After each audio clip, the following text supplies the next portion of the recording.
Preiskovalna komisija je pri svojem delu ugotovila, da predsednik vlade ni imel možnosti vplivati na premestitev datuma, kar potrjuje načelo operacije, ki so mednarodno zastavljene. Z drugimi besedami, predsednik vlade ni mogel vplivati na to, kdaj partnerska obveščevalna služba Sovi dostavi ključno informacijo. Če človek ne opravi svoje naloge v pol leta, ga vrže čez ramo in ga niti pogleda ne.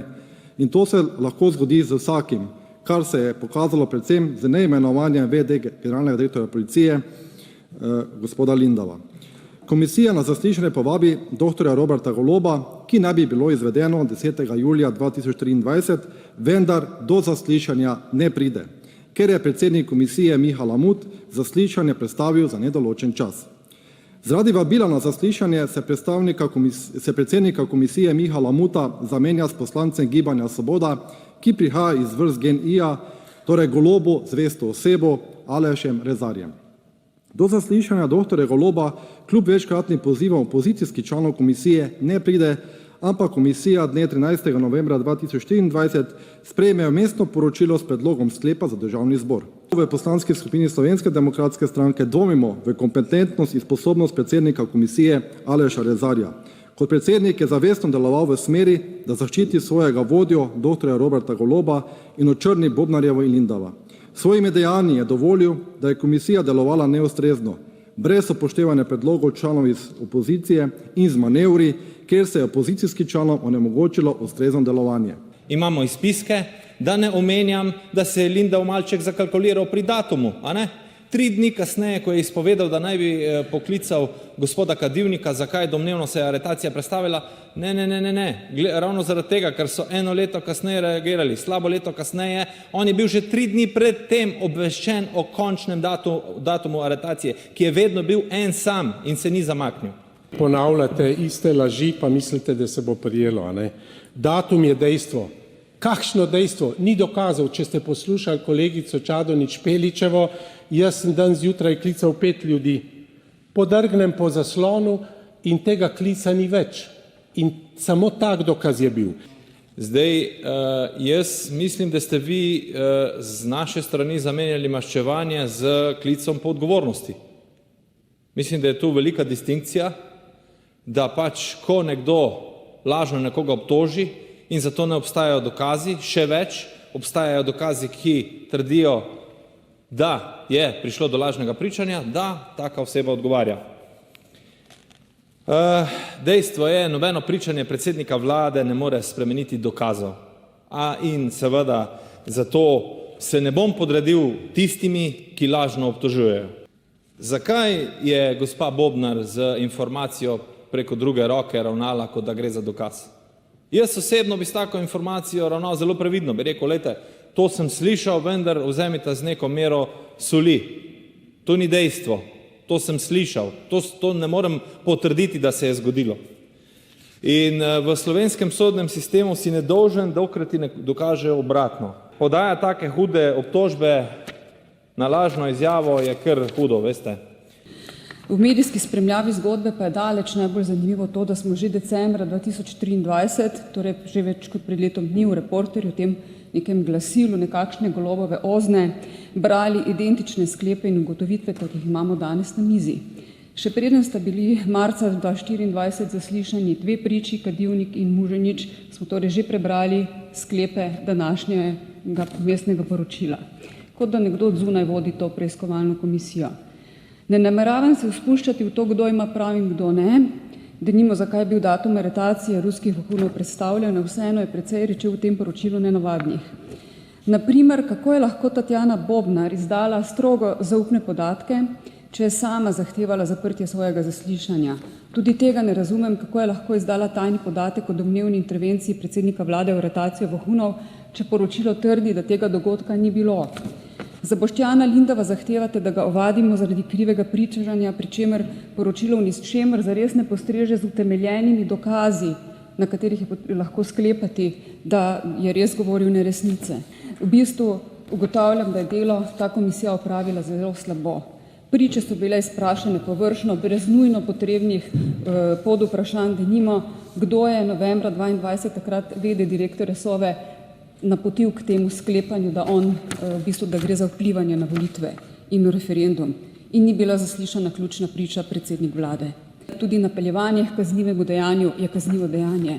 Ne gre torej za politično odgovornost, ki je v tem primeru onkraj naše poslanske integritete in imunitete, ampak gre za našo osebno integriteto in kredibilnost slehernega med nami, ko bomo odločali o teh vaših sklepih, ki niso prav v ničemer v celotnem poročilu dokazani. Ne v javnem delu, še bolj pa ne v tajnem. Verjamem, da Mojca Šetinc ni tako podrobno prebrala poročila ali pa vsaj ne pozna podrobno delovanja Slovenske obveščevalne varnostne agencije. Tatjana Bobnar izdala strogo zaupne podatke. Glejte, tudi če je bila seja zaprta, ni imela pooblastila originatorja in to je izdaja strogo zaupnih tajnih podatkov. Kaj govori oziroma kaj nakazuje, da je Lindav krivo pričal?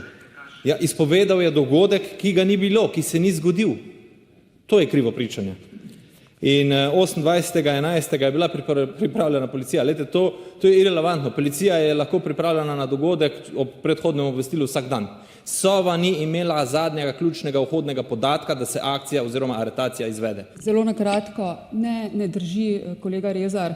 V preteklosti preiskovalne komisije, ko je predsednik preiskovalne komisije ali člani preiskovalne komisije, ko so naleteli na določene sume kaznivih dejanj, so jih naznanjali sami. In kriva ovadba, kolega Rezar, je kaznivo dejanje. In vi za to, da boste zdaj tega gospoda Lindava krivo ovadili, se boste vi na koncu podpisani pod to ovadbo, hočete alibi celotnega državnega zbora, vseh nas 89 preostalih poslancev, da ne govorimo o posegu v osebnostne pravice gospe Bobnar. Ne, kolegica Šetinc Pašek, ne drži. Veliko koloboci se je te dni dogajalo. To se je v državnem zboru že dogajalo. Glede krive ovadbe, lejte, jaz baziram na podlagi dokazov. In zbrana dokaza govorijo v to, da je krivo pričal. In tukaj je zgodba končana. Zanimivo je, da je pričanje gospoda Muženiča na seji KNOVS-a za gospod Vido Čadonič Špelič bilo kredibilno, pričanje gospoda Muženiča pri naši preiskovalni komisiji pa ni kredibilno. Ne, to pa ne zaradi tega, ker mogoče nekatere z določenimi stvarmi bremeni. Kar je povzročilo odziv in sejo KNOVS-a, dodajam, da je bila na tej tajni seji preiskovalne komisije državnega zbora, iz katere je pobegnil tajni podatek, prisotna tudi poslanka Vida Čadonič Špelič, strankarska kolegica predsednika KNOVS, ki je ta pobegli podatek obravnaval na KNOVS-u in na katerega se poslanka Vida Čadonič sklicuje, če tudi ignorira predstavitev dokazov za njene trditve. Jaz mislim, da je gospod Rezar napisal slabo poročilo, pa tudi slab odziv na moje ločeno mnenje. Kajti manjka mu en sklep. Vido Čadonič Špelič je treba zamenjati oziroma ji odvzeti poslanski mandat, ker dvomi v delo in poštenost predsednika vlade. V tem poročilu piše, da se o tej stvari, torej o poteku same aretacije oziroma priprave na njo, nista gospod predsednik vlade in direktor Sove pogovarjala, pozor, en mesec, od 8.11. do 6.12. Če je to res, smo lahko resno zaskrbljeni. Aretacija stoletja, gospod predsednik vlade o tem nič ne ve. V poročilu jasno piše, da gospod predsednik vlade o aretaciji ni vedel nič in je zanjo zvedel šele dan po njej. Nekaj vam ne štima. Omenjali ste pritiske, gospod predsednik komisije, gospod Rezar. Povejte mi, odgovorite mi na to, kdo točno je na vas pritiskal in ali boste zoper njih tudi podali ovadbo, kajti mislim, da slišimo strani vaših poslanskih kolegov redno, da je potrebno pozivati oziroma da je treba na take stvari odgovoriti. Gospod premier je na ravni radioteleviziji izjavil, da bo očistil policijo ljudi določenega prepričanja oziroma ljudi, ki jih on smatra, da imajo določeno politično opredeljenje. Si predstavljate, da bi nekaj takega nekdo rekel, pa mu recimo skupino janšisti zamenjal skupino, kaj povem, Judje. Veste, kdo je tako govoril v 40 letih preteklega stoletja? Ne, veste dobro. Vi, kot predsednik komisije, morate ugotoviti dejansko stanje, ne pa razsojati, kdo ima prav, kdo pa ne. V poročilu bi morali ugotavljati dejansko stanje in dejansko stanje bi lahko ugotovili edino z zaslišanjem Roberta Goloba. Vi ste sejo obstruirali, poročila niste hoteli poslušati in ste napovedali, brez da bi predelali vsebino, ločena mnenja, kar govori o tem, da ste se vi že davno naprej odločili, da boste nadaljevali politično diskreditacijo in popolnoma nič drugega ne gre pri tem. Če gledate, da vaš predsednik vaše stranke, ki so ga leta in leta vabili pred sodišča, vsi smo ga gledali povsod po televiziji, on pa se je izmikal sodnim pozivom, ste vi zadnji, ki si sploh moralizirati karkoli v tej smeri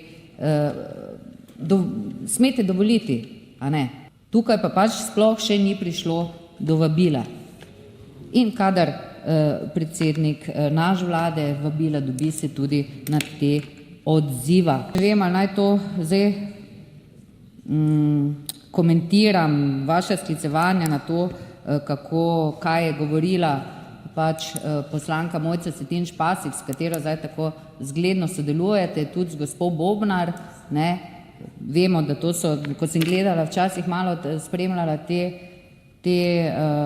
vse komisije, na katerih sama ne sodelujem, zato tudi se konkretno v vsebino ne bom zelo podrobno spuščala, ne, pa to je bilo videti, to je ena sama harmonija še, ne, ena sama harmonija, da ste mariborske dijake vlačili pred sodišče, a ne, in NSI, SDS, Logar, Irgl, vsi so bili tiho in to podpirali.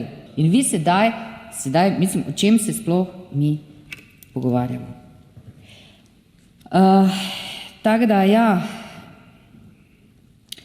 ne vem, kaj sem sploh že vse želela še povedati o tej, mislim, to vse skupaj je ena navadna farsa. Mi se zdaj pogovarjamo tukaj ure in ure o tem, ali je mogoče pa Robert Golob vplival na to, da bi v tem času celo dovoljenem premaknil to aretacijo za en dan, zato da bi to bilo v dobro volitev. Spravi, sploh ne, pa ljudje božji, pa kaj se mi norca delamo, ali kaj? Vprašamo se, kdo v tej državi ima pod kontrolo sodstvo, kar vi trdite, da lopovi, ki nas kradejo že 30 let pod vašimi vladami, pa seveda tudi drugimi, se ne usedejo. Vsi gledamo to. Od Teša do Litijske, do Spiritov, kjer stranke so zraven? Kdo ima tu kakšno kontrolo? Pa lepo vas prosim. Mislim, to vse skupaj je farsa. V tej zgodbi se res izvaja neke vrste histerizem, predvsem strani NSI-ja. Največji pravičniki, poštenjaki, moralisti v tej državi, pristaši krščanskih vrednot. Ko danes pogledam vse to, kar se dogaja v Državnem zboru, na kakšen način delujejo poslanci NSI-ja, potem imam občutek, da smo v Svobodi bistveno bolj pripadni in zavednim krščanskim vrednotam. Smo spoštljivi, smo iskreni, smo hvaležni za marsikaj in ne lažemo. Tako kot recimo kolegi iz NSI-ja. Za kolege iz opozicije pa svetujem, naj kdaj pa kdaj malček potrkajo na svojo vest. Hvala lepa. Hvala lepa.